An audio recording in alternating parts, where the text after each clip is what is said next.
ka qenë një shok I të dërguarit Muhammed alayhis salam. Kur e çoi Muhamedi alayhis salam Muadh ibn Jabelin në Yemen, a dini çka I tha? I tha të dua shumë dhe kam respekt madh për ty. Ishte duke e dërguar ambasador.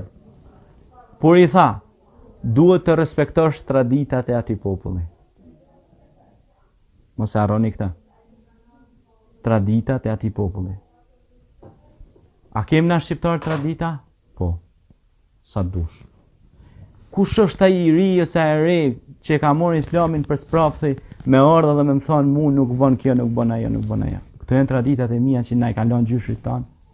Tradita shumë të hershme. Edhe në përgjithësi traditat tona nuk bin kundërshtim as me Kur'anin. Bile janë komplet, do thot shpesh herë kur në viset nga viun, për shembull është e fokusuar shumë me të madhe mikpritja.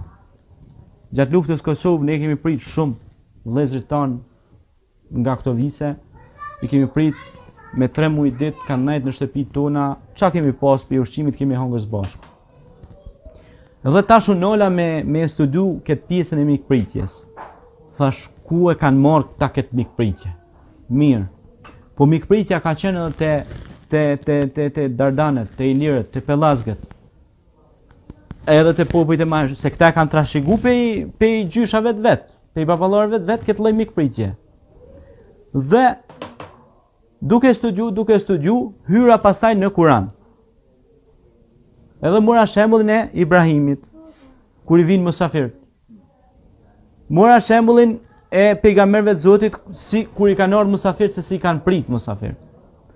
Mora pastaj shembullin e dërgumit të Zotit që tha kush ka besu Zotin dhe ditën e gjykimit, le ta nderoj musafirin e tij. Dhe gjitha këto shembuj dhe sinonime dhe këto krahasime, kur I merr si shembull,